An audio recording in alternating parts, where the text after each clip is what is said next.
language. So the full form for this language was DDL data definition language, DML data manipulation language, and DQ data queue language, TCL transaction control language, and DCL data control language. You can write down these sub languages on your notebooks for your memory, and then our lessons and start with focus on the only language, that's DDL data definition language. So what's data definition language? Data definition language is a language or a sub-language that works with database objects. Database and database objects. Not database records or not database field stored information or data. Only works with database objects. We spoke on the last session that what's record and what is objects. In objects we have tables, views, indexes, triggers, functions, and much more. But in records we have information about an object, information about a person, information about a table, or a computer, or anything that any object that exists in real life and has attributes. So in DDL we have 5 commands. In DDL we have 5 commands. The first command is create. The first command is create. Is a query used for creating database and their objects. Create is a query for creating database and their objects. What it means that for creating a database, we need to use the create DDL command. If I write here an example, like I want to create a database. For creating a database, you need to write create database and then your database name like Nemo. So this 3 words enough to create a database in MySQL interface. In MySQL interface, just after login, you need to be logged in. Then for login, we write MySQL-u root, and then for afterwards, if you want to create a database, write the create DDL commands, and then database, your database name, any name that you want for your database. I use Nemo as an example. You may use anything else. But the thing is that important is that this one, create. We speak about create. Create is a query we use for creating database and database objects. We can create tables just instead of database, you can use table. You can create view, index, function, trigger, and any other objects that are related to database. But for using them, we need to have at least one database and MySQL installation. You can install any product of MySQL we spoke in the last session, and you can use query browser, you can use PHP, you can use MySQL workbench or MySQL station, and also we have another MySQL server, anything, but not this SQL server, because SQL server comes from Microsoft. It's another product. It's not MySQL. So they are 2 different RDBMS systems. So RDBMS is relational database management system. The next one is the alter. The alter is a query used for modifying objects in database. So after creating, you may create the table with some structures and some definitions. After that, you need to change something on that. Not the data, the object itself. There may be column name, maybe columns the data type or size, or maybe you remove a column from a table, or you add another column in a table. You use that alter. Alter is for modifying objects in database. You see objects, not the data. See here we have objects, and here also we have objects. So we work with this only in objects, not data. We can't change data using this one. And another is the drop. Is a query used for dropping the database and objects in database. Drop is used to delete, to remove the database objects, database itself, and database objects, not the database records or information. We use it for objects in here. So objects is important.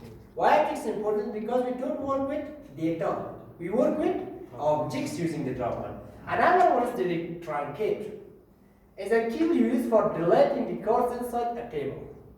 So this tree was working with objects. But this one works in a table and deletes records in the table. So we have another one also for removing and deleting data. That's a delete and comes from DML, data manipulation language, works with data, not with DDL. But here are some changes, differences between the truncate and delete.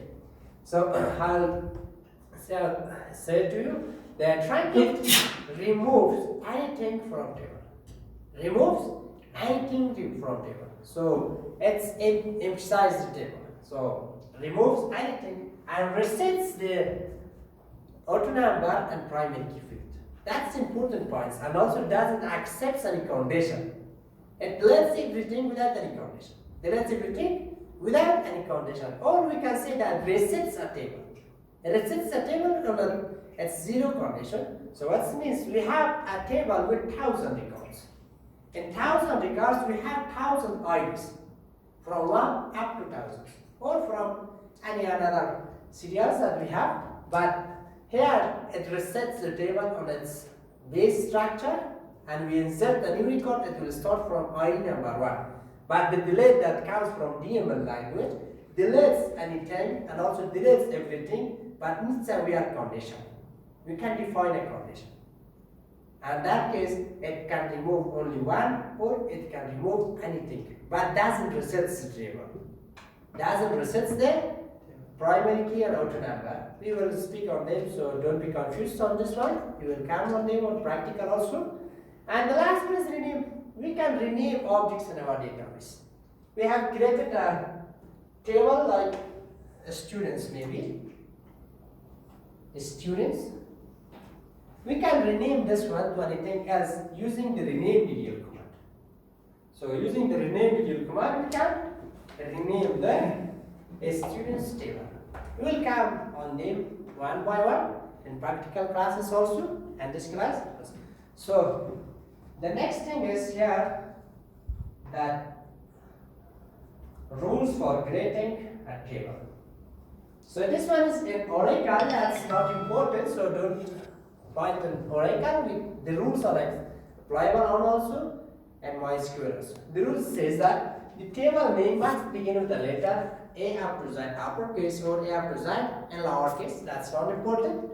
Must start with a letter, not with a number, not with an underscore, not with a something else. The table name should start with a letter. The second says the table name can contain number and underscores. The table name after the first letter can contain underscores, can contain the numbers or anything. Here I have the students table. I can write this as 9 underscore AB. This is also a correct table name. But if I start this with the 9s, this is not correct. That's not all. Why? Because it says that a table name must start with a letter. The third rule says the maximum length for a table name can be 13 characters. It must not exceed up from 13 characters. You can have from 1 character up to 13 characters, but not more than 13 characters. A table name must have at the maximum 13 characters, the minimum at least 1 character. And the name of table can be in uppercase or lowercase. As we said, SQL is not case sensitive. That's not important. You can write in uppercase or lowercase. And we cannot use the same name of another existing object in our schema. So, for table names, you may not use a name that already exists in the same table, same database, not other databases.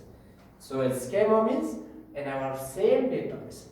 Same database, we cannot use one name too many times.